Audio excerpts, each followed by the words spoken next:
Hello बच्चों, आप सभी का हमारे चैनल पे स्वागत है। ये वीडियो हर एक हिंदी मीडियम बोर्ड्स के लिए इम्पोर्टेंट है। क्वेश्चन खुद से बनाया गया है, सभी हिंदी मीडियम को ध्यान में रखते हुए बनाया गया है। ये video UP board, MP board, Bihar board, Rajasthan board, Uttarakhand board सभी के लिए इम्पोर्टेंट है। ठीक है, चलिए स्टार्ट करते हैं। और बाकी वीडियो का डिस्क्रिप्शन एक बार चेक कर लेना, आप लोगों के लिए खजाना छोड़ रखा है।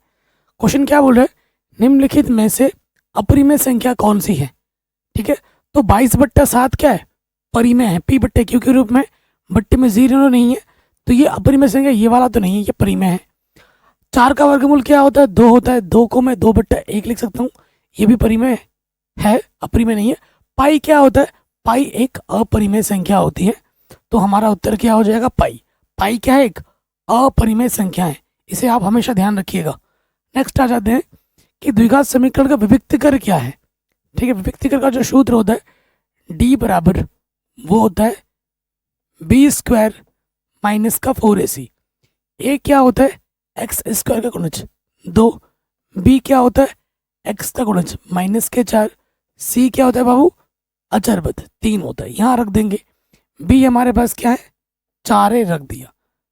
और ए का मान कितना है, 2 है। सी का मान कितना है, 3 है। तो 4 चक्कू 16, 4 दूनी 8, 8 तियाँ 24। तो ये क्या आ गया, माइनस के 8 आ गया। डी का मान ऋणात्मक आ गया। ठीक है, अगर यहाँ से आपसे प्रकृति पूछता कि भैया प्रकृति बताओ, अगर डी का मान माइनस में आता है, विभक्तिकर का मान माइनस में आता है, तो कोई वास्तविक मूल नहीं होता है, ये आप जानते हैं। अगर डी का मान 0 आता है तो वास्तविक मूल होता है और बराबर मूल होते हैं। अगर डी का मान धनात्मक आता है तो भी वास्तविक मूल होता है और मूल अलग अलग होते हैं, ये आप जानते होंगे। अगले प्रश्न पे हम आ जाते हैं। कह रहे हैं कॉट 60 का मान क्या होता है। ठीक है, कॉट 60 का मान होता है, कॉट 60 का मान क्या होता है, 1/√3। कॉट 60 का मान होता है 1/√3 होता है। ठीक है, ये भी हो गया। आगे बढ़ते हैं, बहुपद के शून्य क्या होंगे। शून्य निकालने के लिए जो भी हमें बहुपद दिया जाता है उस बहुपद को 0 मानते हैं। मान दिया 0, माइनस का 3 इधर आके प्लस का 3 हो गया। और जब वर्गमूल निकालोगे प्लस माइनस √3 हो जाएगा। प्लस का √3 माइनस का √3 होगा।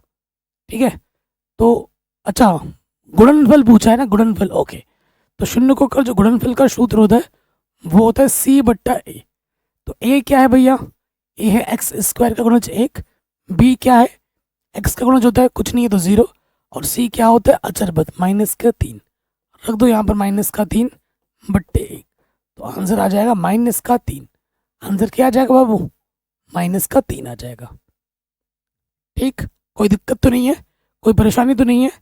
अगले वाले प्रश्न में आ जाते हैं। कह रहे बिंदु की एक्स अक्ष से दूरी क्या होगी। ठीक है, एक्स अक्ष से दूरी, ये एक्स वाला होता है, ये वाई वाला होता है। एक्स अक्ष से दूरी बोला है तो उत्तर वाई वाला होगा। कितना होगा, -4। ठीक, वाई अक्ष से बोलता तो आंसर एक्स वाला होता।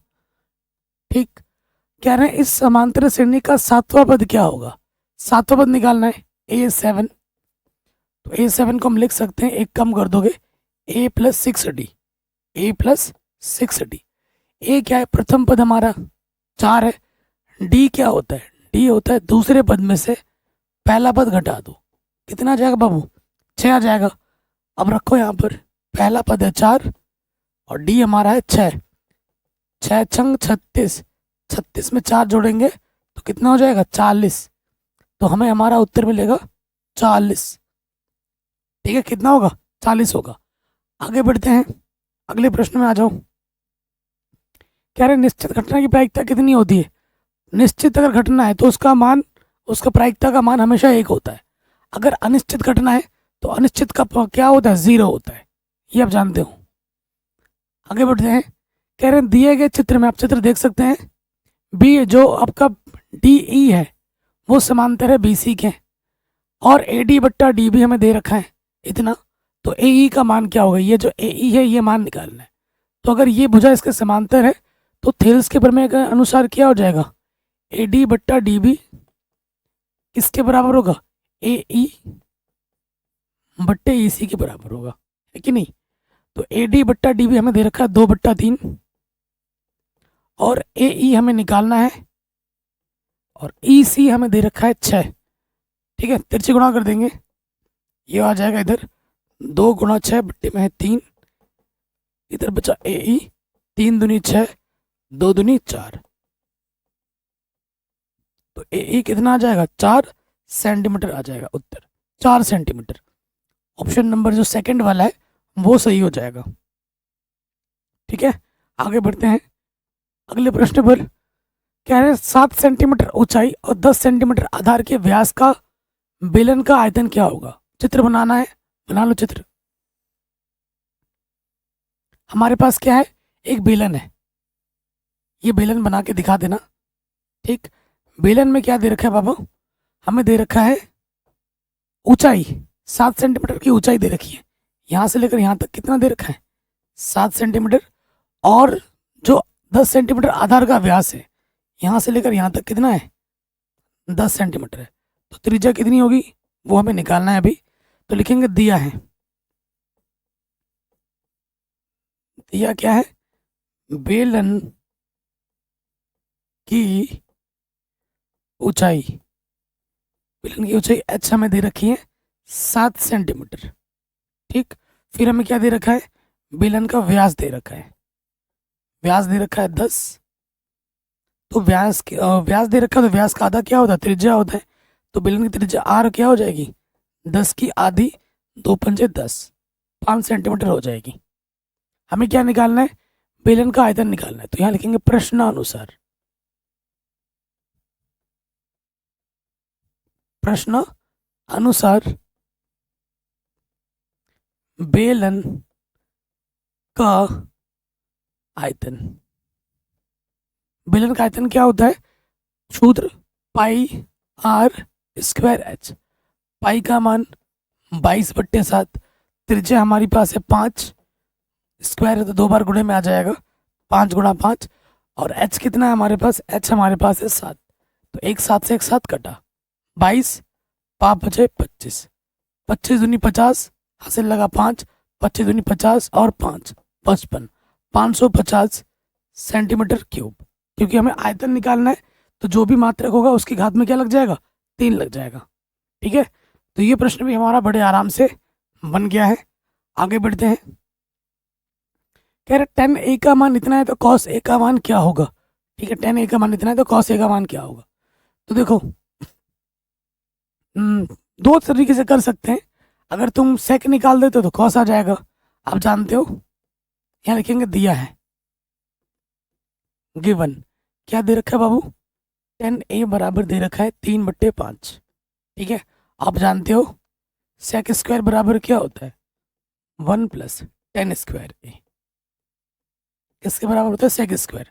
10 का मान दे रखा है, रख दो, 3/5 है, रख दिया, 3 का वर्ग 9, 5 का वर्ग 25, लॉस ऑफ इसके बट्टे में कुछ नहीं, एक नीचे नीचे गुणा करोगे, 25, 25 एकम 25, 9 एकम 9, तो ये आ जाएगा 34। ठीक है, और बट्टे में कितना है 35, ये आ जाएगा सेक ए। ठीक है, सेक स्क्वायर है तो सेक ए क्या हो जाएगा, सेक ए हो जाएगा आपका, वर्गमूल ले लोगे, √34, √34 और 25 का वर्गमूल क्या हो जाएगा 5। तो ये हमें मिल जाएगा सेक √34/5। इसलिए हमें क्या निकालना है, कॉस, चूंकि कॉस ए क्या होता है, 1 के बट्टे में सेक ए होता है, सेक का उल्टा क्या होता है कॉस, तो नीचे वाला ऊपर आ जाएगा और ऊपर वाला नीचे, व्युत्क्रम में। तो ये हमें हमारा क्या मिल जाएगा, कॉस मिल जाएगा। ठीक, बड़े आराम से आगे बढ़ते हैं, अगले प्रश्न में आ जाओ। कह रहे समांतर श्रेणी में पदों की संख्या क्या है। समांतर श्रेणी पहले ही बोल रखा है इसने, यहां पर पहला पद क्या है, प्रथम पद, प्रथम पद ए बराबर क्या है 7 है। फिर आ जाओ सार्वंतर, सार्वंतर डी बराबर क्या है A2 - A1। दूसरा पद क्या है हमारे पास 13 है, पहला पद हमारे पास क्या है 7 है, 13 में 7 घटाएंगे 6 आ जाएगा। ठीक है, अंतिम पद क्या है, अंतिम पद को हम AN से दर्शा दें जो कि है 205। हमें पदों की संख्या n की गणना करनी है। तो यहाँ लिखेंगे हम जानते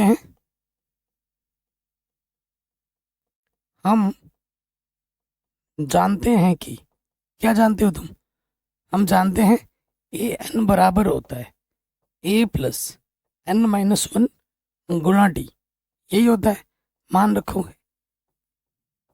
ए एन हमारे पास 205 है, प्रथम पद हमारे पास 7 है, एन की गणना हमें करनी है और डी हमें दे रखा है 6। ठीक, तो प्लस का 7 इधर रखे क्या होगा, माइनस का 7। संख्या को एक तरफ लिखते हैं।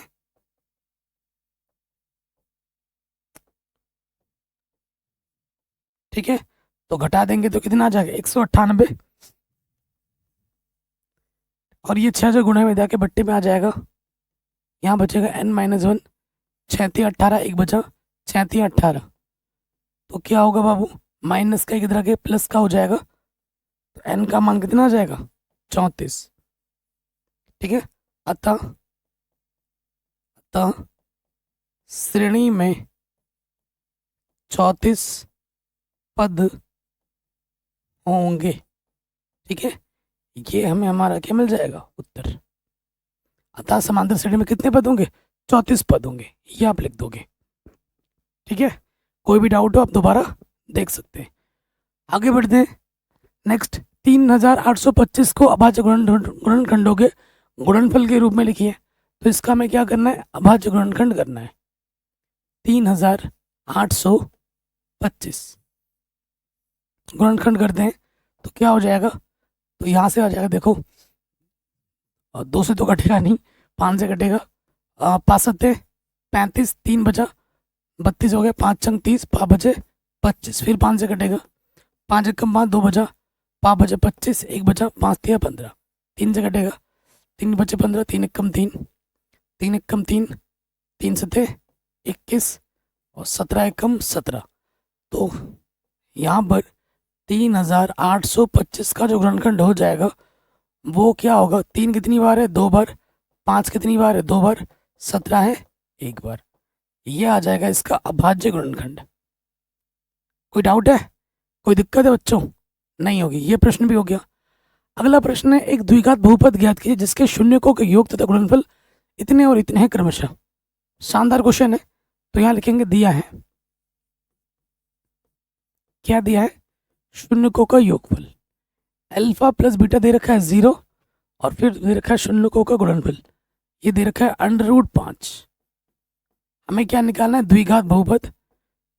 चूंकि द्विघात बहुपद का जो सूत्र होता है वो क्या होता है, वो होता है x² minus alpha plus beta x plus alpha beta होता है कि नहीं। सूत्र में रखो, ये चीज हमको दे रखी है 0 गुणा x और अल्फा बीटा दे रखा है √5। तो 0 गुणा कुछ भी हो 0 हो जाता है, यहाँ से सिर्फ क्या बचा, प्लस का √5। ये हमें हमारा क्या मिलेगा, उत्तर। ये जो क्वेश्चंस हैं वो सभी हिंदी मीडियम बोर्ड्स के लिए इंपॉर्टेंट है।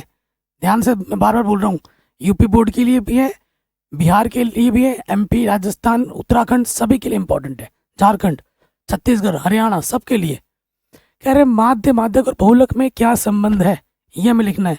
तो संबंध क्या होते हैं, संबंध आपको पता ही है कि जो बहुलक होता है, बहुलक होता है माध्यक का तिगुना, और उसमें से हमें 2 माध्य घटा देने होते हैं, ये होता है संबंध बहुलक, माध्य और माध्यक में। हर साल एग्जाम में आता है इस पर आधारित प्रश्न। ये भी हो गया। आगे बढ़ते हैं। कह रहे 9 sec² माइनस 9 tan² का मान क्या होगा, सॉल्यूशन। बहुत आसान क्वेश्चन है, 9 ले लेंगे उभयनिष्ठ, अंदर बचेगा sec² माइनस क्या tan²। ये एक सर्वसमीका है। ये क्या है बाबू, एक सर्वसमीका है जिसका मान 1 होता है। तो आंसर आ जाएगा 9 एकम 9। कल मैंने लाइव सेशन में सर्वसमीका पे आधारित सिद्ध करने वाले प्रश्न बताए थे। 1 घंटे 5 मिनट की वीडियो है, अगर आपने नहीं देखा है तो जाके देख लेना, डिस्क्रिप्शन में लिंक मिलेगी, प्लेलिस्ट चेक कर लेना। अगला प्रश्न है, 2 बिंदुओं के बीच की दूरी निकालनी है। ठीक है, तो माना ये बिंदु A है, A, B, और ये बिंदु B है -A, -K, B।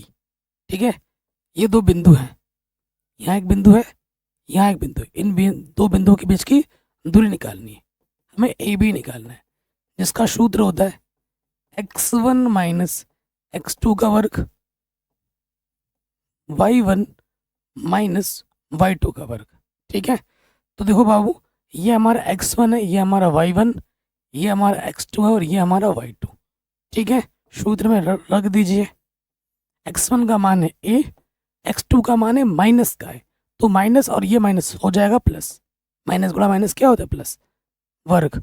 y1 है b माइनस, ये माइनस और ये माइनस क्या हो जाएगा प्लस, y2 भी है b, तो a और ये a कितना हो जाएगा 2a का वर्ग, ये भी हो जाएगा 2b का वर्ग। 2a का वर्ग करेंगे, दो दूनी 4a स्क्वायर और ये हो जाएगा 4b स्क्वायर। ठीक है, 4 निकालो उभयनिष्ठ अंदर से, तो ये आ जाएगा a square plus b square. 4 का वर्गमूल कितना होता है बाहर आके 2, ये बाहर नहीं आ सकता क्योंकि ये अंडर रूट के अंदर है, प्लस माइनस में है। इतना क्या लिख दोगे, मात्रक। आंसर बड़े आराम से हो गया। पूरी एनसीईआरटी बढ़ा रखी है, सभी चीज़ें करा रखे हैं, लिंक्स मिल जाएगी आपको डिस्क्रिप्शन पे। सो बार बार डिस्क्रिप्शन बार बार बोल रहा हूँ क्योंकि करा रखा है सब, तभी बोल रहा हूँ। ठीक है, अगले प्रश्न में आ जाते हैं। क्या बोल रहे हैं कि दो संख्याओं का एचसीएफ इतना है, तो दो संख्याओं का एलसीएम क्या होगा। एग्जाम में कैसे लिखना है, ऐसे लिखोगे, दिया है पहले। कई बच्चे प्रश्न तो कर लेते हैं लेकिन लिखना कैसे वो नहीं पता।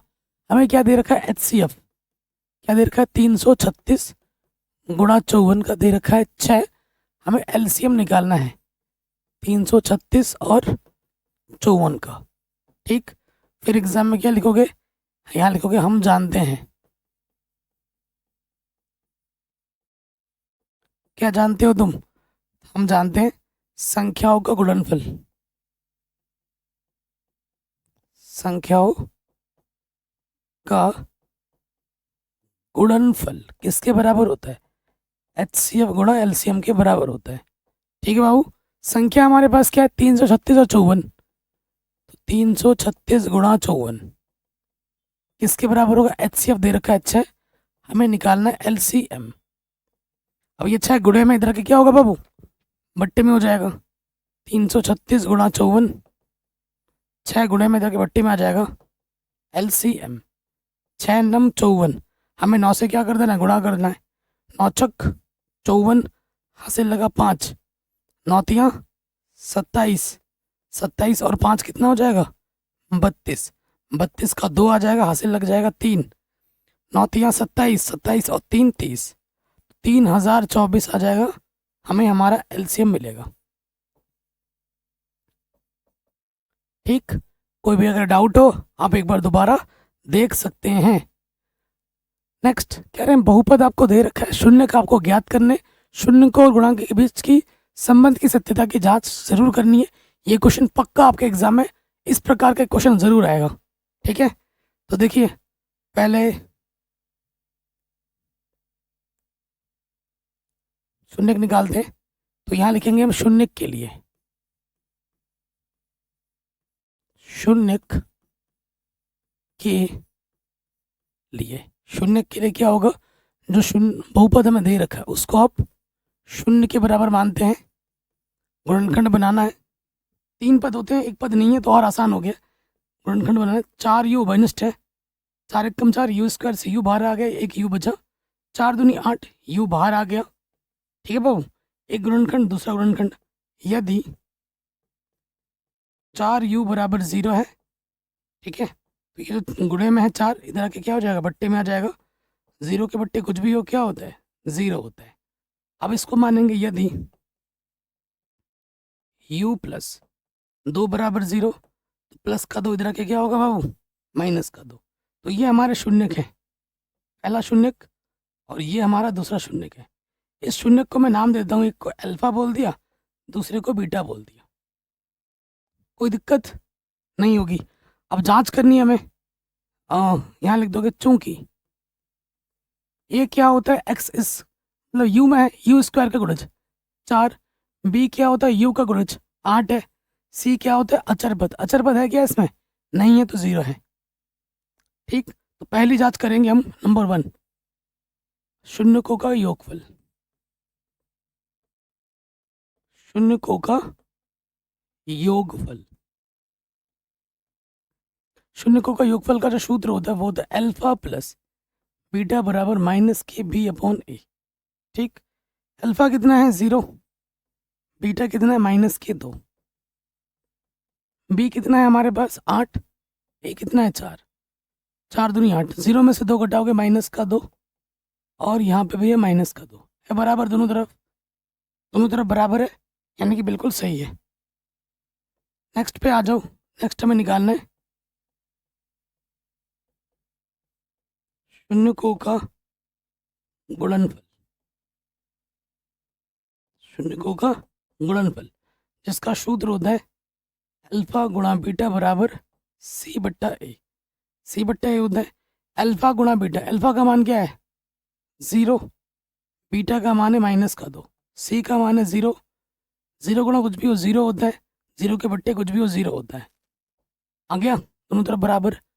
दोनों जांच मैंने संतुष्ट करके भी दिखा दी। जांच अगर बराबर आ रही है यानी कि आपका उत्तर बिल्कुल सही है, कोई दिक्कत वाली बात नहीं है।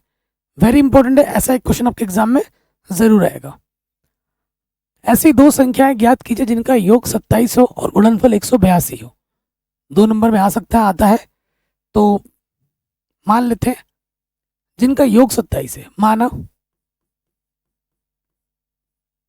माना संख्याएं, दो संख्याएं x तथा y हैं। ठीक है, x तथा y है। प्रथम शर्त में आ जाओ, प्रथम शर्त से, और यहां लिख देता हूं द्वितीय शर्त से।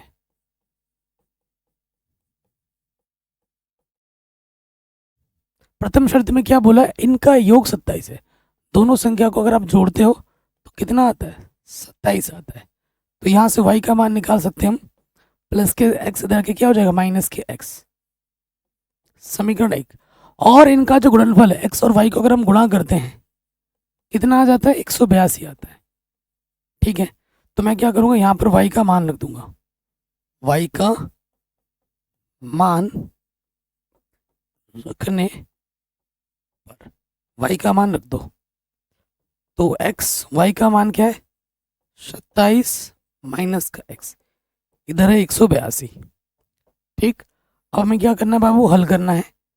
तो गुणा कर दोगे अंदर, ये हो जाएगा 27 गुणा x, 27x, x गुणा x की घात 2, और ये है 182। एक्स स्क्वायर गुणा माइनस में, इसे उठाकर उधर ले जाओ, माइनस का एक्स स्क्वायर इधर आके हो जाएगा प्लस का एक्स स्क्वायर, प्लस का 27 इधर आके हो जाएगा माइनस के 27, और यहाँ पर पहले से ही 182 उपस्थित है प्लस का। तो ये हमें मिल गया हमारा द्विघात समीकरण। अब इसको हल करना है, किसी विधि से आप हल कर सकते हो। गुणनखंड विधि लगाते हैं, इसका गुणज कुछ नहीं, तो एक इसकी गुणा इसके साथ करनी होती है। ऐसी दो संख्या लीजिए, ऐसी दो संख्या लीजिए जिसको अगर आप गुणा करें तो 182 आए, और जोड़े तो कितना है 27 है।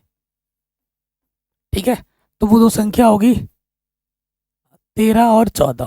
13 और 14 को गुणा करो 182 आता है, 13 और 14 को जोड़ के देखोगे 27 आता है। ठीक है, माइनस से ब्रैकेट लगा के मान रखोगे 13x, जोड़ना था 14x। अब एक्स स्क्वायर से माइनस क्या ब्रैकेट से गुणा कर दोगे माइनस में, माइनस से इस ब्रैकेट के अंदर गुणा कर दोगे, ये हो जाएगा माइनस का 13x प्लस गुणा माइनस माइनस, ये हो जाएगा 14x 182। यहाँ से एक जुड़ा बना, यहाँ से एक जुड़ा बना, इस जोड़े से आ जाएगा उभयनिष्ठ x।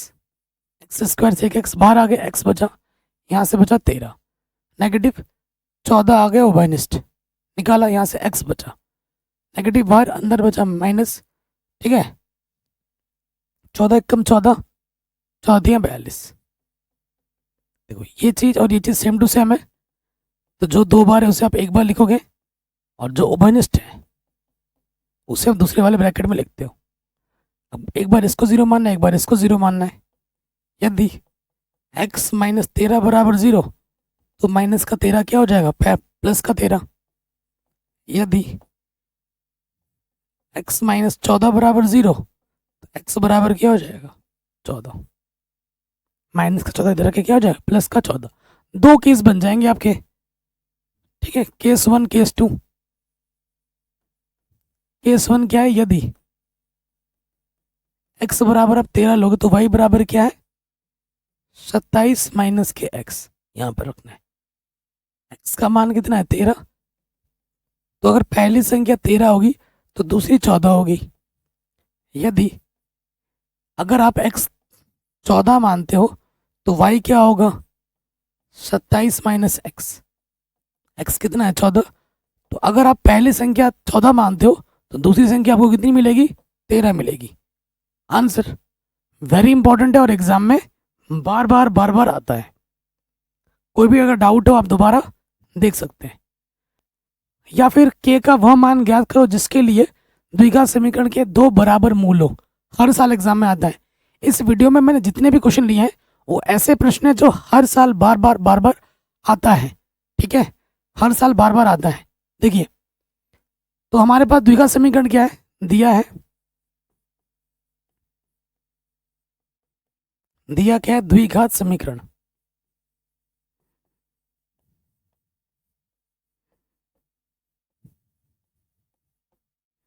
द्विघात समीकरण क्या है हमारे पास 2x² प्लस kx प्लस 3 बराबर 0 है, ठीक है। तो यहाँ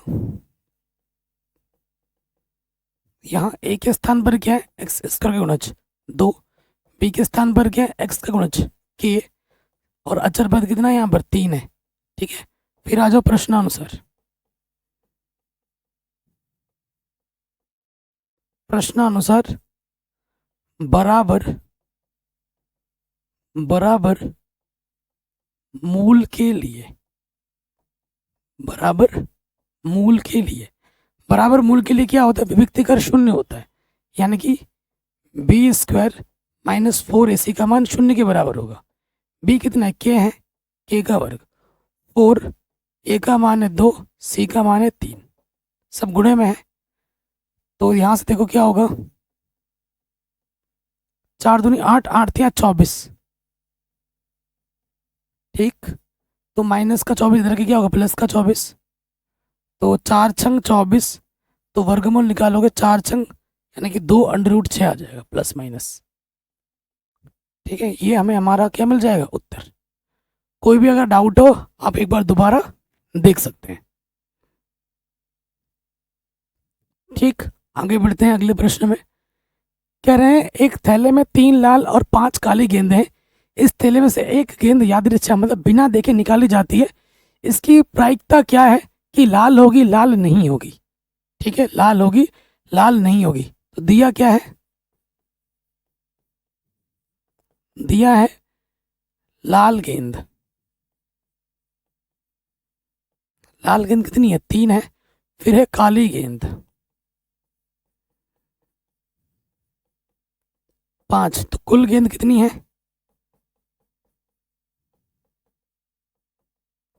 कुल गेंद है 8। तो सबसे पहले पे आ जाओ, लाल गेंद निकालने की प्रायिकता, ठीक है। तो PE बोलते हैं घटना को, E बोल देता हूं। सूत्र क्या होता है संभव परिणाम बट्टे में कुल परिणाम, यही तो होता है सूत्र। सो देखो PE लाल का निकालना, लाल गेंद कितनी है 3 है, संभव परिणाम 3, कुल परिणाम कितना है 8। तो पहले वाले का आंसर कितना होगा 3/8। पहले वाले का उत्तर क्या होगा लाल होने की प्रायिकता 3/8। सेकंड वाले पे आ जाओ, सेकंड वाले पे क्या हो लाल गेंद, लाल गेंद ना आने की प्रायिकता, लाल गेंद ना आने की प्रायिकता। तो किसी चीज की ना आने की प्रायिकता PE डैश, किसी चीज की ना होने की प्रायिकता क्या होती है एक में से उस चीज की होने की प्रायिकता घटा देते हैं। लाल गेंद ना हो तो कैसे निकलेगा, एक में से लाल गेंद होने की प्रायिकता घटा दो, तो लाल गेंद होने की प्रायिकता कितनी है 3/8। इसके बट्टे में कुछ नहीं तो एक ले लिया, लॉसअप आ जाएगा 8, 8 एक कम 8, एक तिया 3, तो आंसर आ जाएगा 5/8। आंसर क्या होगा? 5/8 होगा। तो ये क्वेश्चन भी आपका बड़े आराम से बन गया। ठीक है, चलिए अब अगले प्रश्न पे आते हैं। लाइटिंग बहुत है ना, आंखों में चुभ रहा है, थोड़ा चश्मा पहन लेते हैं। चलिए अगले प्रश्न में आ जाओ। कह रहे हैं दिए गए सारणी में x और y के मान बताने हैं, क्या होंगे? शानदार क्वेश्चन है। ये जो x है ये बारंबार था, ये संचय बारंबार था। पहला वाला तो वैसे का वैसा होता है, पहला वाला वैसे का वैसा होता है, संचय बारंबार था ना। तो अब क्या होता है, इसको और इसको जब जोड़ोगे तो आपको ये मिलता है, चूंकि 6 + x किसके बराबर होगा? 26 के बराबर। तो यहाँ से क्या हो जाएगा, प्लस के 6 इधर के माइनस का 6, तो x का मान क्या होगा बाबू? 20 होगा। फिर देखो y का मान निकालना है, इसको और इसको जब जोड़ोगे तो आपको क्या मिलेगा? y मिलेगा, चूंकि जो y होता है वो होता है 50 + 28 के बराबर, तो ये आ जाएगा 78। इतना सिंपल सा क्वेश्चन आ गया है 2 नंबर में। ऐसे क्वेश्चन भी एग्जाम में आए हैं, आ सकते हैं। नेक्स्ट पे आ जाते हैं। कह रहे हैं सिद्ध करो कि बाह्य बिंदु से वृत्त पर खींची गई स्पर्श रेखाओं की लंबाई बराबर होती है। मैं आपको बता दे रहा हूँ, 2 प्रमेय हैं। एक प्रमेय 6.1 है, प्रमेय 6.1, और दूसरा क्या है? प्रमेय 10.2। ये दोनों के दोनों प्रमेय आपके एग्जाम में आएंगे, एक नहीं दोनों आएंगे। और इन दोनों प्रमेय को मैंने अलग से वीडियो बनाकर ऑलरेडी बता दिया है, जिसकी लिंक्स मिल जाएगी डिस्क्रिप्शन पे। ये वाला प्रमेय कौन सा है? यह प्रमेय 10.2 आ रखा है, एग्जाम में आएगा। ठीक है, बता दे रहा हूँ, ऑलरेडी करा दिया है, डिस्क्रिप्शन में लिंक मिल जाएगी। ये 2 नंबर में आएगी, और एक जो दूसरा प्रमेय है थेल्स प्रमेय, वो 4 या फिर 6 नंबर में आएगी। ठीक है, 5 नंबर में आएगी, तो वो कर लेना, मैंने करा दिया है। तो इस वीडियो के बाद डिस्क्रिप्शन में लिंक मिलेगी, देख लेना। चैप्टर में भी पढ़ा रखा है, अलग से भी बना रखा है, तो जाके देख लेना। कह रहे दिए गए चित्र में LM समांतर है CB के। ये जो LM है समांतर है CB के, और LN समांतर है CD के।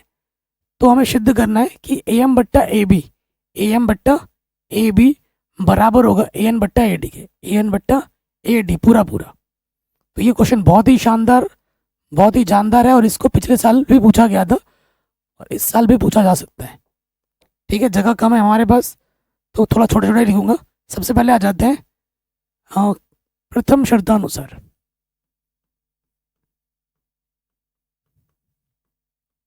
प्रथम शर्त क्या है हमारे पास, कि जो LM है वो समांतर है CB के, अतः थेल्स प्रमेय से। ठीक है, सो देखो मेरे भाई, LM बात हुई है LM और CB में, है ना। तो यहाँ पर त्रिभुजीय बना है, तो यहाँ पर नियम लगेगा AB/MB किसके बराबर होगा? AL/LC के बराबर।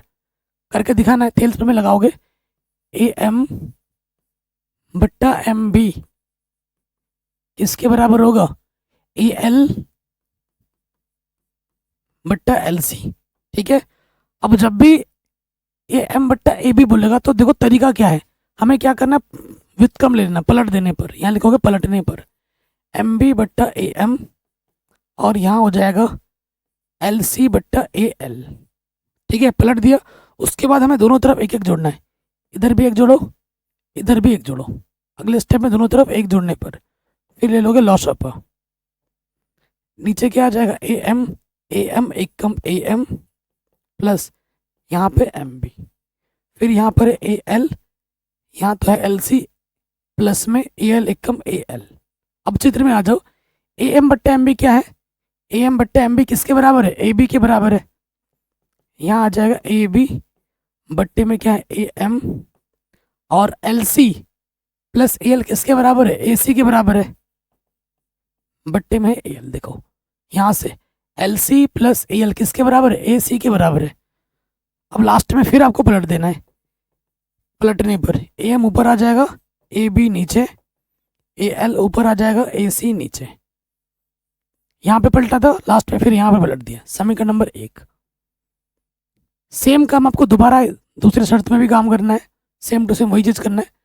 तो यहाँ लिखेंगे द्वितीय शर्त से।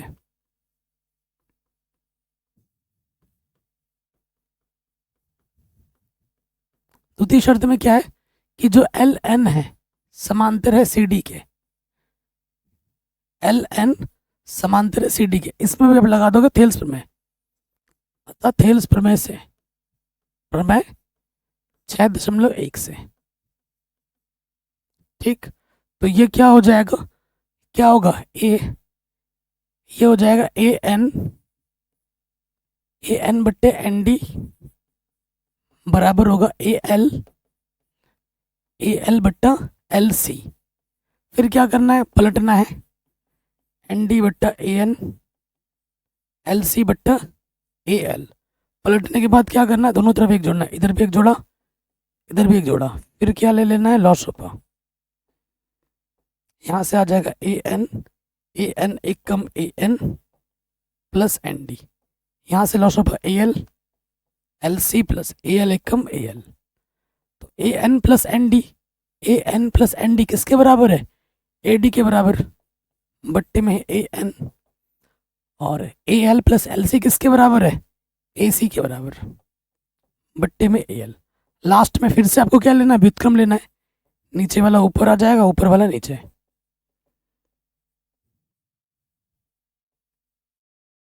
समीकरण नंबर 2। अब आपको क्या करना है, समीकरण 1 और 2 की क्या करनी है, तुलना करनी है।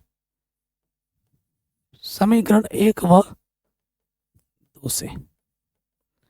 तो देखो यहाँ पर ए एल बट्टे एल सी है, इधर भी ए एल बट्टे एल सी है, तो ये चीज इसके क्या हो जाएगी, बराबर। तुलना कर दोगे तो ये हो जाएगा ए एम बट्टा ए बी किसके बराबर होगा, ए एन बट्टा ए डी के। यही हमें क्या करना था, प्रूफ करना था। हो गया। तो ये question very very very important है। और बात है हमारे नेक्स्ट क्वेश्चन में, ठीक है। तो ये जो प्रश्न देख रहे हैं यहाँ पर क्या बोल रखा है चित्र में, यदि जो ये त्रिभुज है इस त्रिभुज के समरूप है, ओडीसी ये वाला त्रिभुज इस त्रिभुज के समरूप दे रखा है, और सी डी ओ कोण हमारा 70 है, सी डी ओ कोण 70 है, ये सब दे रखा है। तो हमें कौन सा निकालना है, डी ओ सी निकालना है, डी ओ सी ये वाला कोण निकालना है, और डी सी ओ ये वाला कोण निकालना है। क्या होगा, ठीक है। तो आप जानते हैं ये क्या बना रहा है, ये अगर देखेंगे डी ओ बी, ये एक रैखिक युग्म बना रहा है। एक रेखा पर, एक सरल रेखा पे टोटल कोण कितना होता है, 180 का होता है। तो यहाँ मैं लिख दूंगा, ठीक है, यहाँ मैं लिख दूंगा चूंकि रेखा डी ओ बी में क्या होगा, इस कोण को मैं मान लेता हूँ x जो मैं निकालना है, और इसको मैं मान लेता हूँ y जो हमें निकालना है, ठीक है। आप चित्र बना के ऐसे लिख देना। तो क्या हो जाएगा, x प्लस 125 कितना होगा, 180 होगा। तो एक प्लस का 25 रख के क्या हो जाएगा, माइनस का 125। तो आंसर आ जाएगा 55 डिग्री। कितना आएगा, 55 डिग्री आएगा। उसके बाद यहाँ देखो कि ये जो त्रिभुज है DCO, त्रिभुज DCO में, ठीक है, DCO में यहाँ देखो ये D है, ये C है, ये O है। इसको मैंने X बोला है, इसको मैंने Y बोला, और ये हमें दे रखा है 70। आप जानते हैं त्रिभुज के तीनों कोणों का मान कितना होता है, 180। तो क्या हो जाएगा, 70 प्लस x प्लस वाई कितना होगा, 180 के बराबर होगा, ठीक। और हमने x निकाल दिया है, मान रख लो, x का मान हमने निकाला है 55। इन दोनों को जोड़ेंगे तो ये आ जाएगा 125, ठीक। तो प्लस का 125 तरह के क्या होगा, माइनस का 125। तो y का जो मान आ जाएगा वो आ जाएगा 55 डिग्री। कितना आ जाएगा, 55 डिग्री। ये हमें हमारा क्या मिल गया, उत्तर। अब कोई भी डाउट हो आप दोबारा देख सकते हैं। आगे बढ़ते हैं। कह रहे हैं यदि किसी एपी के प्रथम 7 पदों का योगफल 49 और 17 पदों का योगफल 289 है, तो इसके n पदों का योगफल क्या होगा, ये हमें बताना है। ठीक है, ये हमें बताना है। कोई डाउट, कोई दिक्कत नहीं होगी। सो देखिए, यहां लिख लोगे, माना एपी का प्रथम पद ए और शार्वंतर डी है। ये नहीं दिया ना हमें दे रखा है 7 पदों का योगफल, हमें दे रखा है 17 पदों का योगफल। n पदों का योगफल निकालना है। जब तक प्रथम पद और सर्वांतर नहीं निकलेगा हम कहाँ से निकाल सकते हैं, है कि नहीं। तो यहाँ लिख देंगे चूंकि,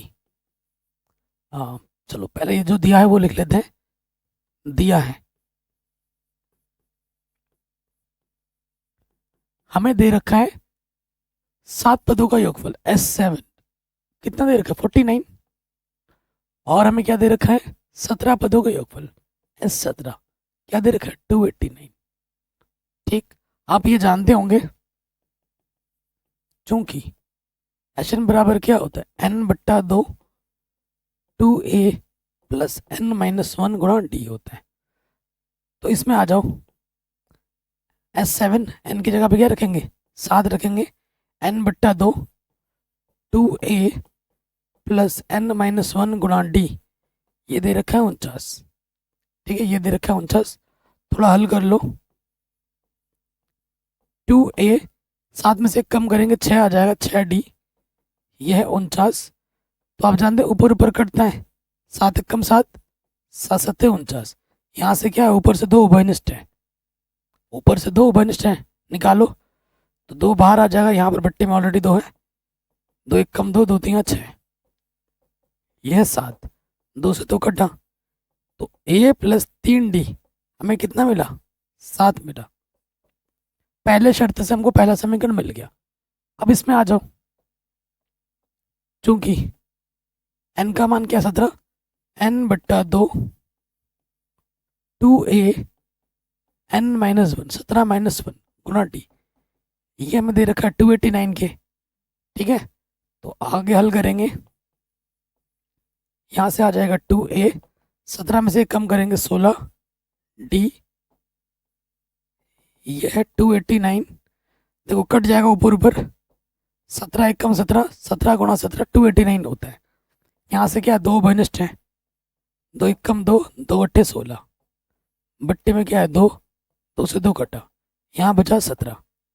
तो क्या बच गया a प्लस 8d किसके बराबर है 17 के बराबर है। ये हमें दूसरा समीकरण मिल गया दूसरे कंडीशन से। पहले कंडीशन से ये मिला, दूसरे कंडीशन से ये मिला। अब इन दोनों समीकरणों को आप हल करोगे, आपको a और d के मान मिल जाएंगे। ठीक है, तो यहाँ पे आ जाते हैं समीकरण 1 व 2 से। ठीक है, क्या है समीकरण पहला वाला, a प्लस 8d किसके बराबर है 17। दूसरा वाला क्या है a प्लस 3d बराबर 7। ठीक, समान चिन्ह होने पे हम क्या करते हैं घटाते हैं, ये घटा 8 में से 3 घटाएंगे 5d, तो यहाँ से बचा 10, 5 दूनी 10, डी का मान क्या आ गया बाबू 2 आ गया। डी का मान यहाँ पर रख दो, चूंकि a प्लस 3d हमारा कितना है बाबू 7 है। अब डी का मान उठाकर यहाँ रख दो, 3, डी का मान कितना है 2 है, तो 3 दूनी 6, ये हो गया 7, तो प्लस का 7 इधर आगे हो जाएगा माइनस का 7, ए का मान कितना बचा 1, ए का मान आ गया 1, ए भी मिल गया डी भी मिल गया। अब हमें क्या निकालना है n पदों का योगफल निकालना है। हमें क्या निकालना है n पदों का योगफल निकालना है। तो इतना स्क्रीनशॉट ले लीजिए, पहले मुझे थोड़ा मिटाना पड़ेगा। इतना स्क्रीनशॉट ले लिया आपने, थोड़ा मिटाते हैं अब। ठीक है, यहाँ थोड़ा मिटाना पड़ेगा। देखिए अब जो हमें निकालना उस पर आ जाओ। अब हमें निकालना है n पदों का योगफल, अतः n पदों का योगफल। एन बराबर सूत्र क्या होता है, n/2 2a प्लस n-1 गुणा डी। तो n की जगह तो n ही रखना है, प्रश्न बोला है। ए हमने निकाला है 1, ठीक है, और n की जगह पर n, डी हमारे पास कितना है, 2 है। 2 1 कम 2, 2 से अंदर गुणा करोगे 2n, 2 1 कम 2, इससे ये कटा n/2 2n, 2 से 2 घटा n गुणा n, n²। आंसर क्या आ गया, n²। वेरी इंपॉर्टेंट है और एग्जाम में ना बार बार आ जाता है, बार बार। अगला क्वेश्चन है ये वाला, सिद्ध करने वाला। ये एग्जाम में बार बार आता है, कल के सिद्ध करने वाले प्रश्न में भी इसको हमने किया था, तो ये एग्जाम में बार बार आता है। तो लिख लेंगे बायां पक्ष लेने पर, बायां पक्ष लेने पर एनसीईआरटी का प्रश्न है। क्या हमारे पास sine A plus cosec A का वर्ग, फिर है कॉस ए प्लस सेक ए का वर्ग। ठीक, ये क्वेश्चन थोड़ा सा हटके है। नियम क्या कहती है, सर्वसमीका लगते तो लगाओ, नहीं लगते तो साइन कॉस बदलो। अगर यहाँ साइन कॉस में बदलेंगे तो आंसर कभी नहीं आएगा। हमें क्या करना है, इन वर्गों को पहले खोलना है, इन वर्गों को खोलना है। यहाँ पर आपको सूत्र पता होगा, a प्लस बी का वर्ग क्या होता है, a का वर्ग प्लस b का वर्ग प्लस का 2ab होता है। तो ये इस सूत्र से इनको आप खोल दीजिए। तो यहाँ क्या हो जाएगा,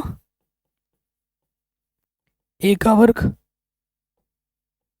प्लस b का वर्ग 2a गुणा b। ये पहला वाला खोला। अब हम आ जाएंगे दूसरे वाले पे, a का वर्ग प्लस b का वर्ग प्लस 2a गुणा b।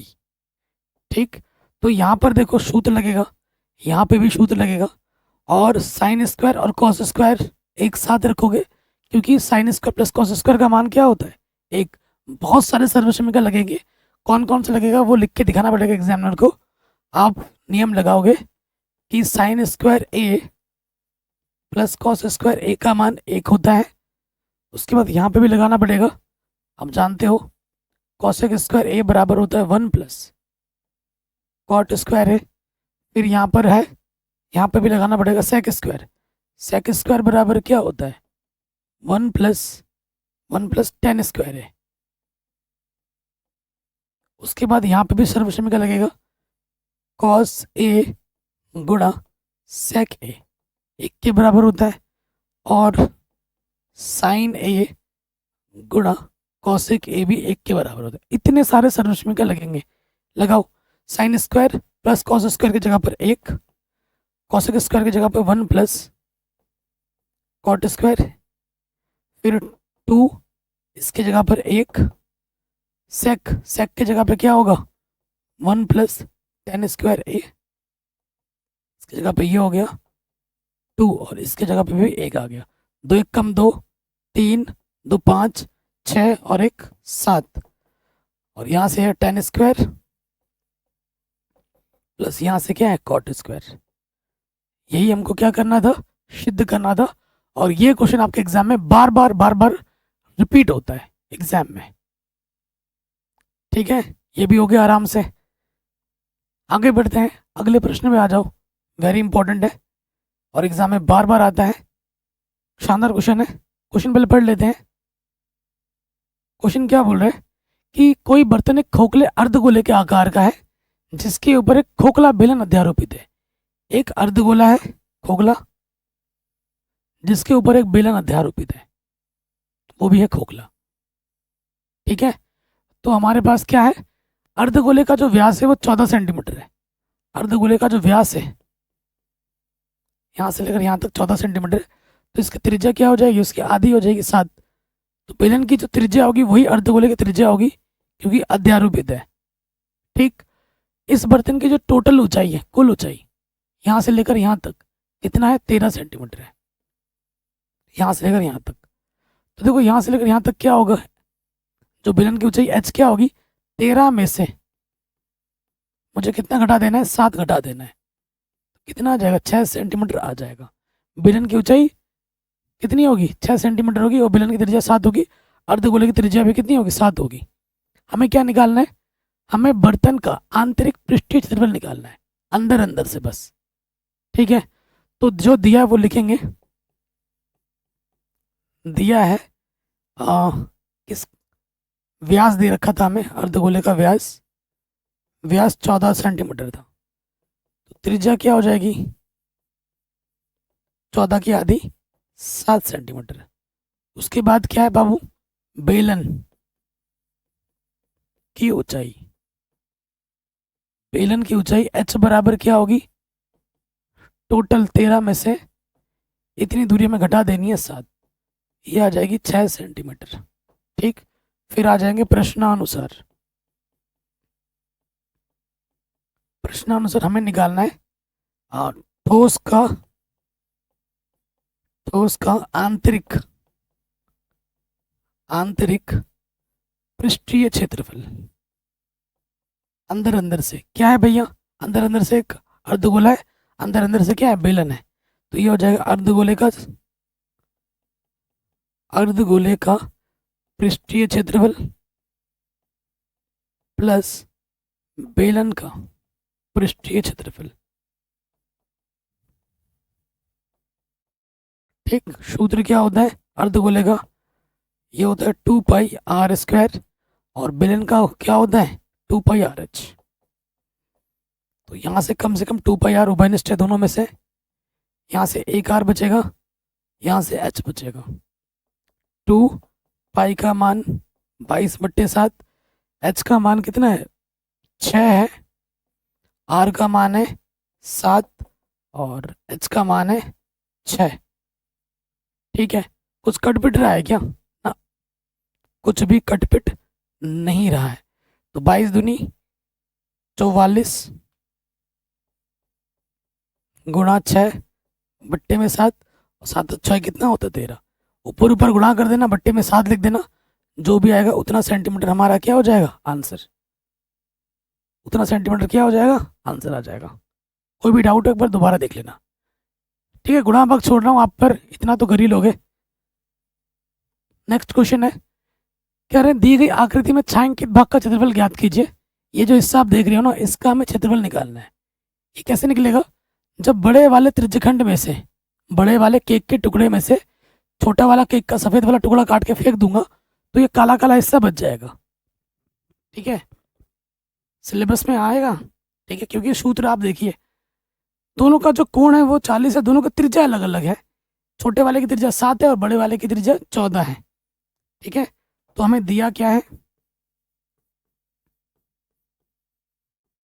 दिया है जो बड़ी त्रिज्या है वो है 14 सेंटीमीटर, और जो छोटी वाली त्रिज्या है वो है 7 सेंटीमीटर, और दोनों का जो कोण है वो हमें दे रखा है 40 डिग्री।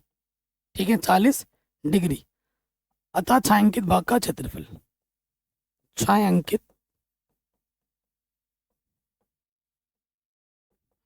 भाग का क्षेत्रफल क्या हो जाएगा, बड़े त्रिज्यखंड का क्षेत्रफल, बड़े त्रिज्यखंड का क्षेत्रफल माइनस छोटे त्रिज्यखंड का क्षेत्रफल। अब इसको हल करके दिखाते हैं। सूत्र क्या होगा, थीटा बट्टे 360 पाई आर स्क्वायर। बड़े वाले के लिए बड़ा आर, छोटे वाले के लिए थीटा बट्टे 360 पाई आर स्क्वायर। तो देखो थीटा बट्टे 360 पाई उभयनिष्ठ है, अंदर से बचेगा यहाँ से आर स्क्वायर, यहाँ से बचेगा स्मॉल आर स्क्वायर। अब आप मान रखोगे थीटा है 40 बट्टे 360, पाई का मान है 22/7।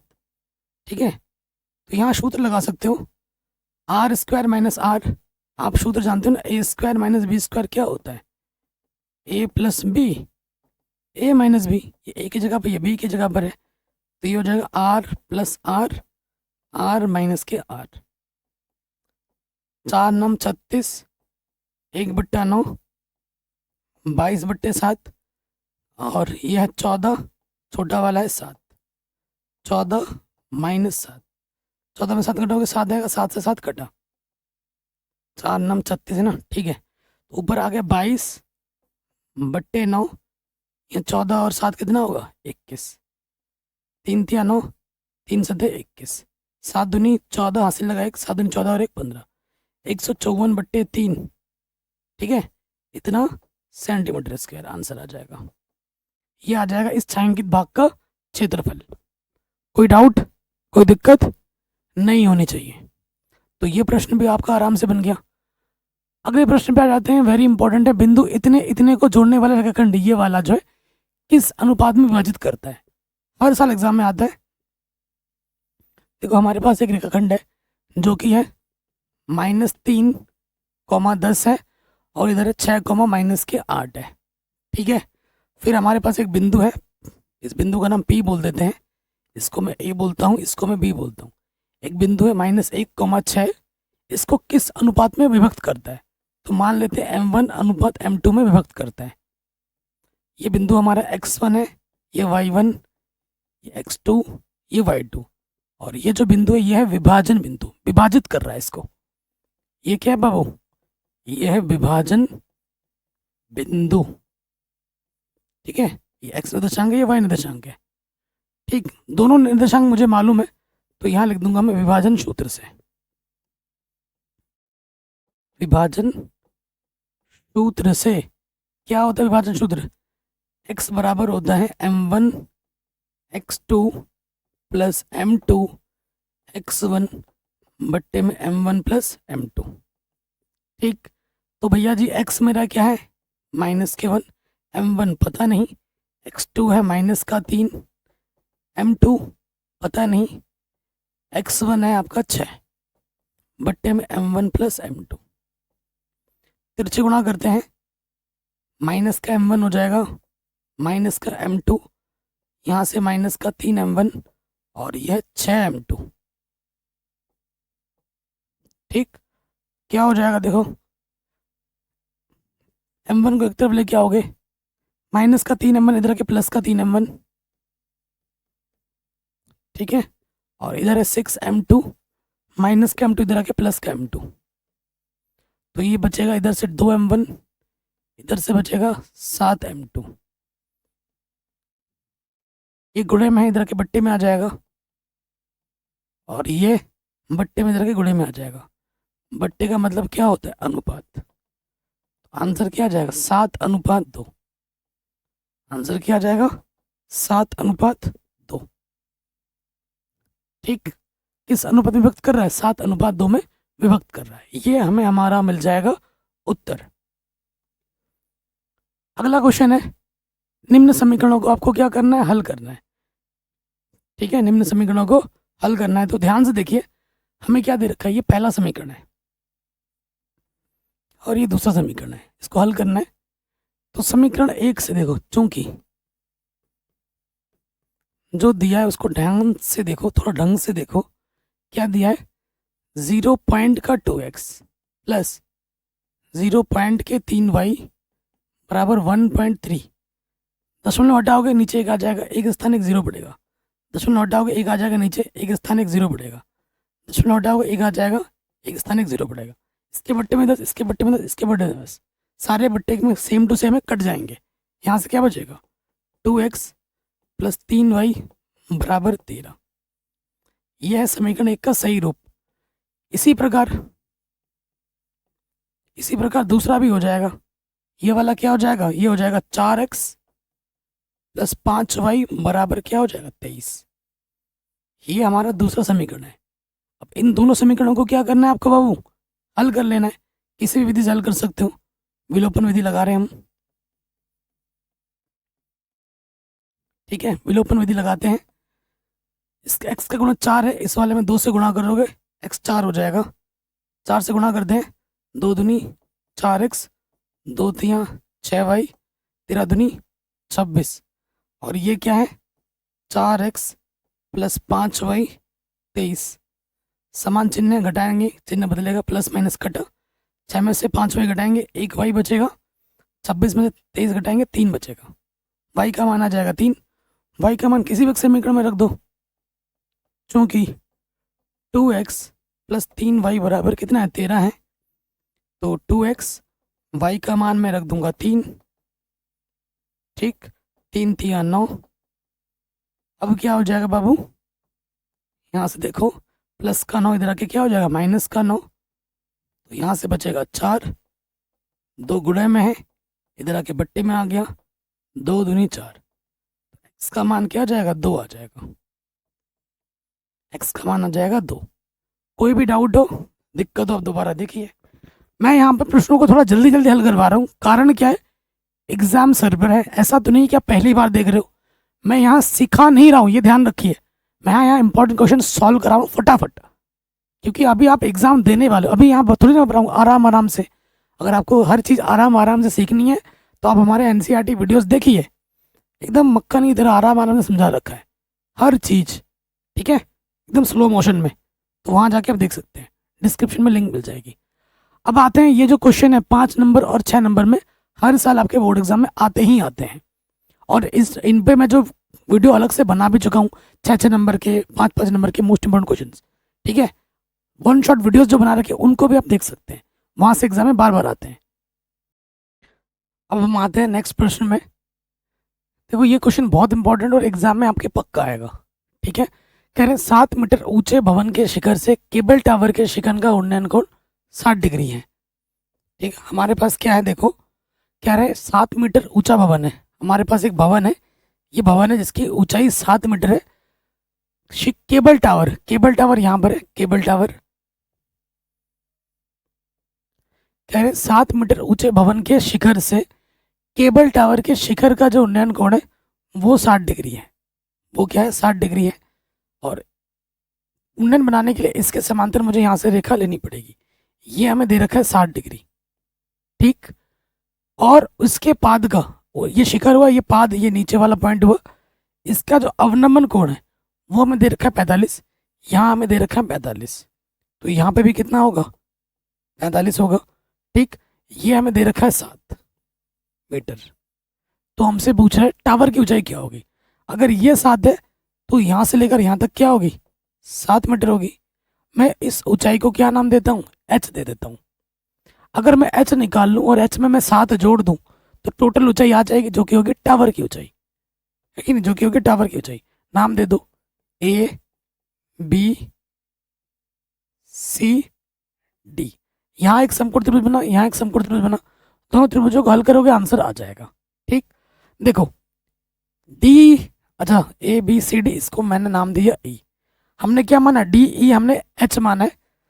अब देखो ये जो दूरी होगी, जो BC दूरी होगी, वही दूरी आपकी AE होगी। आपको वो दूरी आपको लेनी पड़ेगी जो दोनों त्रिभुजों में, दोनों समकोण त्रिभुज में उभयनिष्ठ हो। अगर ये इसको आप x मान लो, BC अगर x होगा तो आपका AEB क्या होगा, x होगा, ठीक है। तो आज आते हैं पहले त्रिभुज ABC में, त्रिभुज ABC में नियम क्या कहता है, जो पता है और जो निकाला उसके भी संबंध लगाओ। ये पता है और ये हमें चाहिए होगा, संबंध लगाओ। तो AB बट्टे BC, आप जानते हैं एक ट्रिक होता है, लाला आम लाया कच्चा कच्चा आम, ठीक है ना। यहाँ से sine cos tan, tan cosec sec cot होता है, ठीक है। तो देखो आपके पास कोण के सामने वाली भुजा लंब बट्टे आधार, लंब बट्टे आधार क्या होती है, 10 होती है। 10 थीटा, थीटा कितना है, 45 है, 45। तो ए बी हमारे पास 7 है, बी सी को हमने x माना है, 10 45 का मान 1 होता है, x एकम x, x का मान कितना आ गया, 7 मीटर। जहाँ जरूरत पड़ेगी इस्तेमाल करेंगे। इसमें बात हो गई। अब आ जाएंगे दूसरे वाले समकोण त्रिभुज में, डी ई ए में, त्रिभुज डी ई ए में, ठीक है। ये हमें चाहिए, निकालना है, और ये हमें पता चल चुका है, x मिल चुका है ना, डी ई बट्टे ए ई, ठीक है। तो कोण के सामने वाली भुजा लंब, ये क्या है, आधार 10 थीटा, थीटा कितना है, 60 है।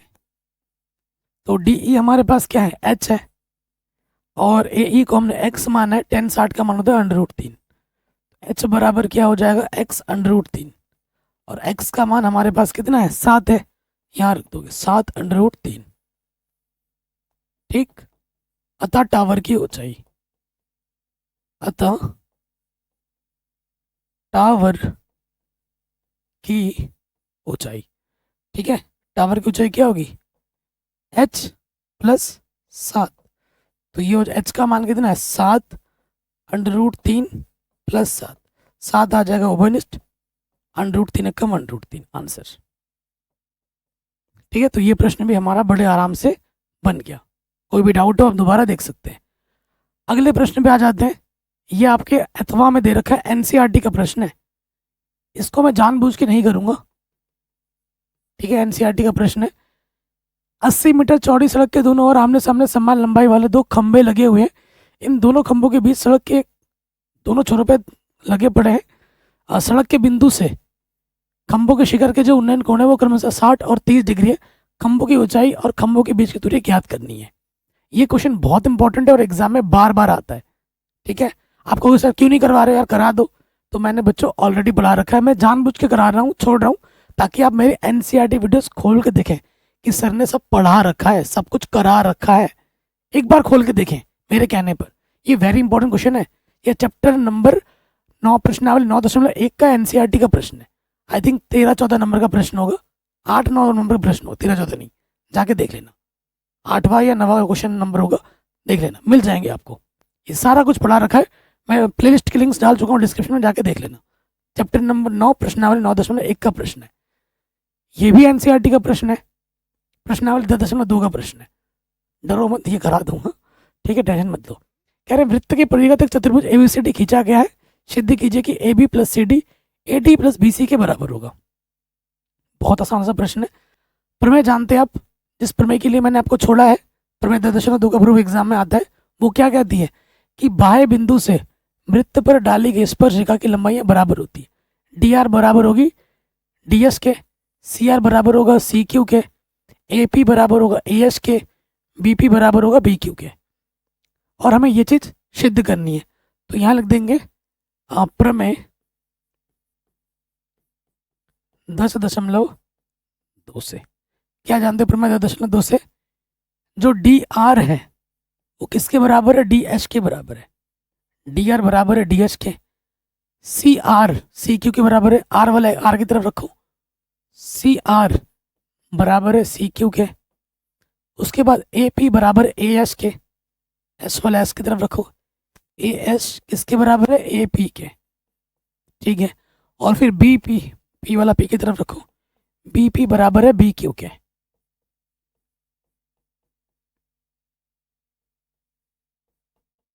फिर यहाँ पे चिन्ह क्या लगा पड़ा है, जोड़ का। अब इन चारों समीकरणों को जोड़ देना है। समीकरण 1 प्लस 2 प्लस 3 प्लस 4 से जोड़ दो। बायां वाला बाईं तरफ जुड़ेगा, यहाँ पर क्या, D R plus C R plus A P plus B P किसके बराबर है, डी एस, डी एस के साथ ए एस साथ में रखते हैं, A S plus C Q plus B Q. अब आप खुद देखो, D R plus C R किसके बराबर है, D R plus C R किसके बराबर है, सी डी के बराबर है। उसके बाद A B plus B P, A P plus B B किसके बराबर है, ए बी के बराबर है। उसके बाद D S plus A S, D S plus A S किसके बराबर है, ए डी के बराबर है। और C Q plus B Q, C Q plus B Q किसके बराबर है, बी सी के बराबर है। तो इसको ढंग से लिख दो, ये हो जाएगा A B plus C D बराबर है A D plus B C के। यही हमें क्या करना था बाबू, सिद्ध करना था। प्रश्नावली 10.2 का प्रश्न है। ठीक है, मैंने कुछ दिन पहले एक वीडियो बनाई थी, 1 शॉट 2 घंटे की, जिसमें मैंने एनसीईआरटी के सारे प्रश्नों को हल करके बताया। और मेरा जो चैनल है नया, तारक सर की क्लास में, वहाँ पे भी मैंने 5 घंटे की वीडियो बना रखी है, पूरी एनसीईआरटी के मोस्ट इंपॉर्टेंट क्वेश्चंस को बता रखा है 5 घंटे की वीडियो में, जाके देख सकते हैं तारक सर की क्लास में। ठीक है, अगले प्रश्न पे आ जाते हैं। कह रहे हैं एक समकोण त्रिभुज की ऊंचाई, हमारे पास क्या है, एक समकोण त्रिभुज है, ये समकोण त्रिभुज है। ठीक है, यहाँ पे 90 अंश है, 90 अंश के सामने वाली भुजा क्या होती है, कर्ण। ये कर्ण होता है, ये आधार होता है, और ये ऊंचाई, ऊंचाई को हम क्या कहते हैं, लंब कहते हैं। लंब बोलो, ऊंचाई बोलो, ठीक है। ये है। प्रश्न में क्या बोला, एक समकोण त्रिभुज की ऊंचाई इसके आधार से 7 सेंटीमीटर कम है। किससे कम है, आधार से कम है। तो आधार को मान लेंगे, माना आधार, आधार कितना है, x सेंटीमीटर है, कि भैया ये क्या है, x है। तो प्रश्न में क्या बोला है, जो ऊंचाई होगी, इसलिए ऊंचाई क्या हो जाएगी, इससे 7 सेंटीमीटर कम होगी। तो ऊंचाई हमारे पास क्या है, x माइनस 7 सेंटीमीटर। कर्ण हमें दे रखा है 13, कर्ण हमें दे रखा है 13, क्योंकि ये समकोण त्रिभुज है। तो समकोण त्रिभुज में कौन से नियम लगता है, पाइथागोरस प्रमेय, ठीक है। ठीक है, तो यहां लिख देंगे अतः पाइथागोरस,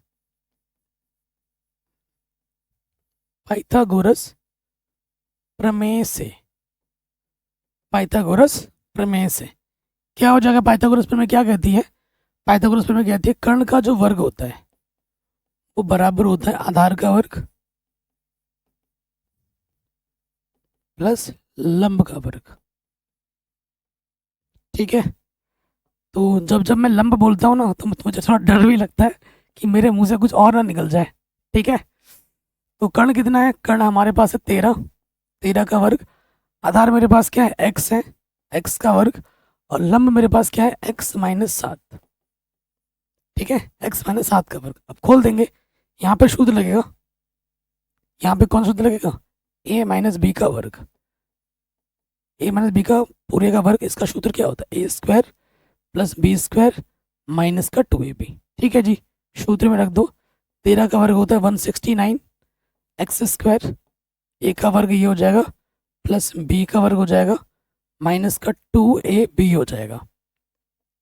तो ये 169 है, एक्स स्क्वायर ये हो जाएगा 2x स्क्वायर, 7 7 49, 7 दूनी 14x, प्लस का इधर आके क्या हो जाएगा, माइनस का, प्लस का 169 इधर के माइनस का हो जाएगा, क्या बचेगा, प्लस का एक माइनस का 120 बचेगा, माइनस का 120 बचेगा। 2 से दोनों तरफ भाग दे दोगे, एक्स स्क्वायर 2 7 14, 2 छंग 12, है ना। ये हमें मिल गया द्विघात समीकरण। अब हमें क्या करना है, इसको हल करना है। इसका गुणनखंड, इसका गुणज कुछ नहीं, देख इसकी गुणा इसके साथ करो।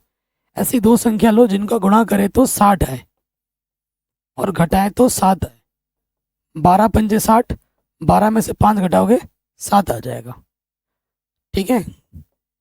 तो 12 में से घटाना है 5, जब भी घटाने का चिन्ह ब्रैकेट लगा के मान रखा करो। अब ब्रैकेट के अंदर माइनस से गुणा हो जाएगा, तो ये आ जाएगा एक्स स्क्वायर माइनस के 12x माइनस माइनस प्लस के 5x माइनस के 60। यहाँ से एक जोड़ा, यहाँ से एक जोड़ा, इस जोड़े से एक्स ओबेनिस्ट, एक्स स्क्वायर से एक एक्स बाहर और यहाँ 12 बचा, प्लस यहाँ से 5 ओबेनिस्ट, 12 एक कम 12, 12 दूनी सॉरी 5 एक कम 5, 5 दूनी 10। ये चीज़ और ये चीज़ समान है, आपने बिल्कुल सही किया है। जो 2 बार है उसे हम एक बार लिखते हैं और जो ओपनिस्ट निकाला है वो दूसरे वाले ब्रैकेट में आ जाता है। इसको एक बार 0 मानोगे, यदि x प्लस 5 बराबर 0 तो प्लस का 5 इधर आके माइनस का 5 होगा, जो कि है अमान्य, क्योंकि दूरी कभी माइनस में नहीं होती है ना। तो इसको 0 मानना पड़ेगा। यदि x माइनस के 12 बराबर 0 तो माइनस के 12 इधर आके क्या होगा, प्लस का 12 होगा, प्लस के 12 होगा। तो यानी कि जो आधार है वो 12 है और यहाँ 12 में से 7 घटा दोगे तो कितना आ जाएगा, 5। तो जो ऊंचाई होगी 5 सेंटीमीटर होगी, आधार हमारी 12 सेंटीमीटर होगी। ये हमें हमारा क्या मिल गया, उत्तर। आगे बढ़ते हैं, कह रहे द्विघात समीकरण के मूलों की प्रकृति ज्ञात कीजिए, यदि मूलों का अस्तित्व हो तो उनको भी ज्ञात कीजिए। ठीक है, शानदार क्वेश्चन है। तो द्विघात समीकरण क्या है हमारे पास, द्विघात समीकरण हमारे पास है 3x स्क्वायर माइनस का 4 अंडर रूट 3x प्लस के 4 बराबर 0। यहाँ पर क्या हमारे पास यहाँ a के स्थान पर क्या है, एक्स स्क्वायर का गुणज को हम a कहते हैं 3 है, b हमारे पास है माइनस का 4√3 और c हमारे पास क्या है बाबू 4 है। तो सबसे पहले हमें क्या निकालना है, विविक्तिकर निकालना है। विविक्तिकर d बराबर जो सूत्र होता है वो होता है b² माइनस के 4ac। b कितना है, माइनस के 4√3 और a का मान है 3 और c का मान है 4। माइनस का वर्ग प्लस होता है, 4 का वर्ग 16, √3 का वर्ग करोगे अंडरूट हट जाता है, 16 गुणा 3 यहाँ पे भी है तो ये घट के क्या आ जाएगा 0। तो आप क्या लिखोगे, चूंकि विविक्तिकर का मान 0 है, इसलिए मूल वास्तविक तथा समान होंगे। मूल वास्तविक तथा समान होंगे, ये आप लिख दोगे। ठीक, अब हमें जांच भी करनी है, मतलब मान भी निकालना है। अब यहाँ लिखेंगे द्विघात सूत्र से, इसे श्रीधराचार्य का नियम भी कहते हैं।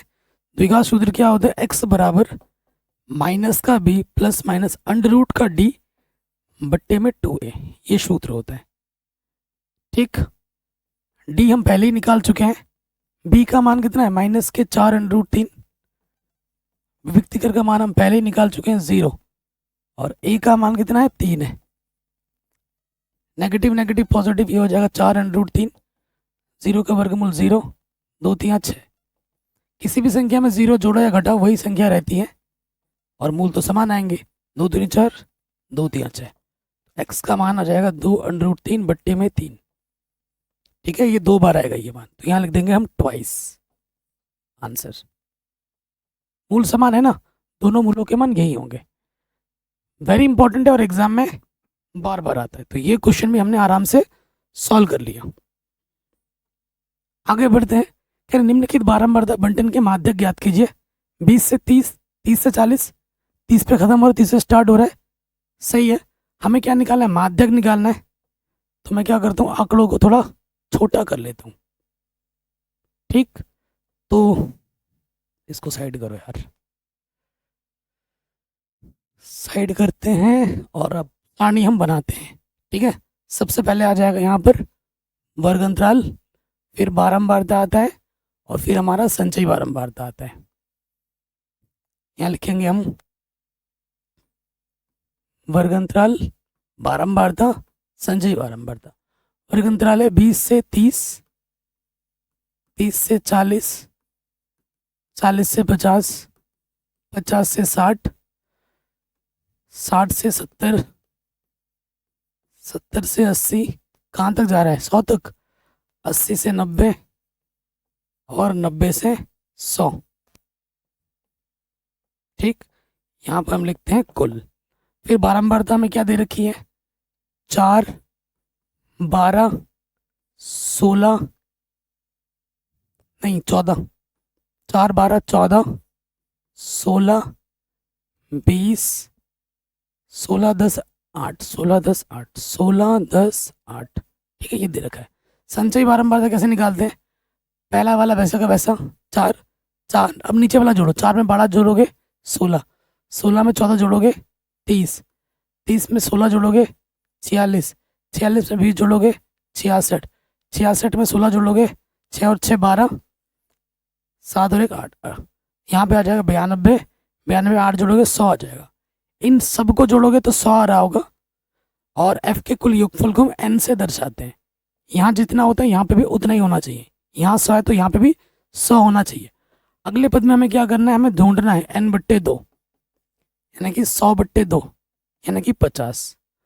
CF में 50 से जो पहली बार ज़्यादा है वहाँ पर देखो, 50 से पहली बार ज़्यादा आपको यहाँ मिला 66 में, इसी के साथ सीध में आ जाओ, 30 से 5वें नंबर पर है, इसी के सीध में आ जाओ। ठीक है, अतः माध्यक वर्ग, माध्यक वर्ग क्या है हमारे पास 60 से 70 है। ठीक है, 60 से 70 है, माध्यक वर्गी की जो निम्न सीमा है वो 60 है। कितने का अंतर है? 60-70 में 10 का अंतर है। ये किस कॉलम में है? ये एफ के कॉलम में है, तो एफ हमारे पास 20 है। और जहाँ से आपने एफ चेक किया है उसके, जहाँ से आपने चेक किया था ना, उसके जस्ट ऊपर वाला क्या होता है? सी एफ है। सी एफ हमारा 46 है। अब आ जाओ माध्यक निकालने में। माध्यक का जो सूत्र होता है वो होता है एल प्लस N/2 माइनस का सी एफ गुणा एच बट्टे में एफ। एल क्या है बाबू हमारे पास? 60 है। N/2 क्या है? 50। सी एफ क्या है हमारे पास? 46। एच क्या है हमारे पास? 10। एफ कितना है हमारे पास? 20। बहुत ही आसान क्वेश्चन है। 10 दूनी 20, 50 में से 46 घटाएंगे 4 बचेगा, 2 दूनी 4, 60 प्लस 2, आंसर आ जाएगा 62। तो हमें हमारा जो माध्यक मिलेगा वो मिलेगा 62। हल्का क्वेश्चन था, एकदम आराम से सॉल्व हो गया और हर साल एग्जाम में आता है। अगला प्रश्न है, मैंने बोला है ना इन दोनों प्रश्नों को मैंने अलग से करा रखा है। सिद्ध कीजिए कि यदि किसी त्रिभुज की एक भुजा के समानांतर अन्य दो भुजाओं को भिन्न भिन्न बिंदुओं पर प्रतिष्ठित करने के लिए एक रेखा खींची जाए तो ये भुजा एक ही अनुपात में विभाजित हो जाती हैं। थेल्स का प्रमेय है। कौन सा प्रमेय है? थेल्स प्रमेय।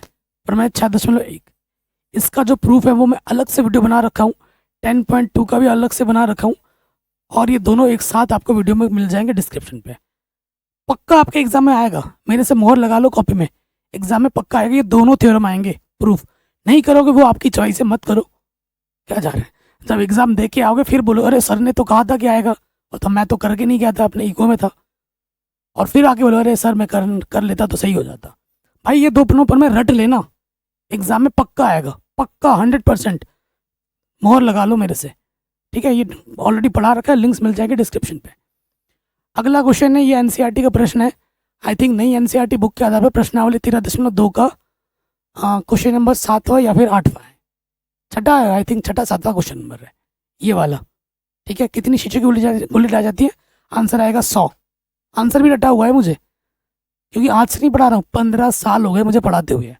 खुद भी मैथ का टॉपर रहा हूँ अपने टाइम पे, और जितने सालों से मैं बच्चों को पढ़ा रहा हूँ मैथ्स के टॉपर बनाते जा रहा हूँ। 100 में से 100, 100 में से 100, ठीक है? हालांकि मैं कक्षा 10 में जब था मेरे 100 में से 100 नहीं आए थे, क्योंकि जब मैं कक्षा 10 में था ना, जो हमारे टीचर गणित पढ़ाते थे वही चले गए थे किसी के मर्डर केस में अंदर, सोचो। और सरकारी स्कूल से पढ़ते थे, और उस टाइम पे यूट्यूब वगैरह भी नहीं था, और कोचिंग अफोर्ड कर नहीं सकते थे। सरकारी स्कूल में हम पढ़ते थे, 3 रुपये महीने की फीस होती थी, उतना ही नहीं दे पाते थे, सोचो, ठीक है? तो इस वजह से 100 में से 100 नहीं आ पाए। लेकिन मैं खुद जब टीचर बना तो बच्चों की रेल लगा दी 100 में से 100 नंबर लाने की। आप भी एग्जाम देने के बाद आप खुद बोलोगे, आप में से कई बच्चे बोलेंगे सर हमारे 100 में से 100 हैं, ठीक है? तो ये है। और जो विद्यार्थी मेरे से शुरू में जुड़ गया उसका फेवरेट सब्जेक्ट मैं मैथ बना के छोड़ देता हूँ।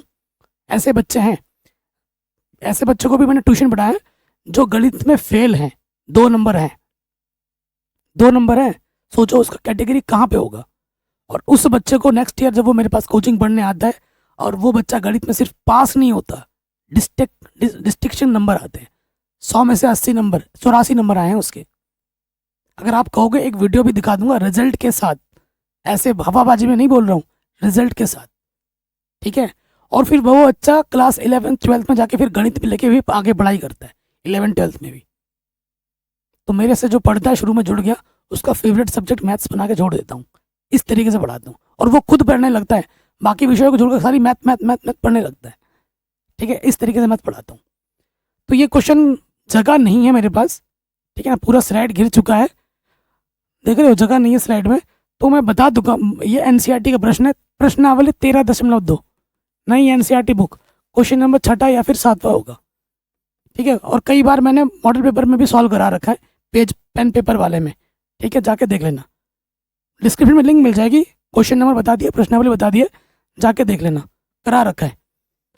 उसके बाद ये आ जाते हैं, ये वाला मैं कर दूंगा, जगह है तो कर दे रहा हूँ। कह रहे हैं ऊंचाई 2.4 सेंटीमीटर, व्यास 1.4 सेंटीमीटर एक ठोस बेलन में से, ठोस बेलन है, लकड़ी का एक टुकड़ा है सपोज करो, ठीक है? ये शानदार क्वेश्चन है। ये ठोस एक लकड़ी का टुकड़ा है, ठीक है? जिसकी ऊंचाई हमारे पास है 2.4 सेंटीमीटर, 2.4, और इसका जो व्यास है वो है 1.4 सेंटीमीटर। तो त्रिज्या क्या होगी बेलन की, 1.4 की आधी 0.7 सेंटीमीटर, और बेलन की ऊंचाई क्या है 2.4 सेंटीमीटर। ठीक है, तो इस ठोस बेलन में से समान ऊंचाई और इसी व्यास वाला एक शंकु खोल काट लिया जाता है। शंकु का खोल काट लिया जाता है इसके अंदर से, इसी ऊंचाई और इसी व्यास वाला। तो बचे हुए ठोस का निकटतम पृष्ठीय क्षेत्रफल ज्ञात कीजिए। अब देखो ध्यान से, मेन पार्ट, पृष्ठ आपको पन्नी चढ़ानी है। सोचो ये लकड़ी का था ठोस और ये मैंने शंकु काट के बाहर निकाल दिया। अब जो बचा हुआ चीज़ है उसको आप पन्नी चढ़ानी है। तो पन्नी कहाँ कहाँ से चढ़ा सकते हैं हम? पन्नी बाहर बाहर से जब चढ़ाओगे तो एक पूरा बेलन है, बाहर बाहर से पूरा एक बेलन है। ठीक है, अंदर से क्या एक पूरा शंकु है, अंदर भी तो खोखला बन गया ना शंकु के आकार का, उधर भी मुझे पन्नी चढ़ानी है, प्लस आएगा। बच्चे सोचते हैं काट के निकाला गया तो माइनस करना है, आयतन पूछता तो माइनस करते हैं। ठीक है, अंदर भी हमें पन्नी चढ़ाना है, और इधर नीचे वाला जो तलवा है वो भी तो सॉलिड है, उसमें भी तो पन्नी चढ़ेगी, इसमें भी पन्नी चढ़ानी है, तो इसका भी क्षेत्रफल जुड़ेगा वृत्त का। ठीक है, तो हमारे पास क्या हो जाएगा, क्या लिखोगे प्रश्नानुसार? प्रश्नानुसार बचे ठोस का पृष्ठीय क्षेत्रफल क्या होगा? ये हो जाएगा बेलन का क्षेत्रफल, बेलन का पृष्ठीय क्षेत्रफल हो जाएगा, प्लस अंदर से क्या शंकु का पृष्ठीय क्षेत्रफल हो जाएगा। हाँ, यहाँ पे एक चीज आ जाएगी। ठीक है, प्लस यहाँ से क्या होगा वृत्त का, प्लस वृत्त का क्षेत्रफल। ठीक है बाबू, तो देखो बेलन का क्षेत्रफल का सूत्र होता है 2πr/h, शंकु का होता है πr/l, और वृत्त का होता है πr²। तुम्हारे पास एल है क्या? तिर्यक ऊंचाई दे रखी है प्रश्न में? नहीं दी रखी।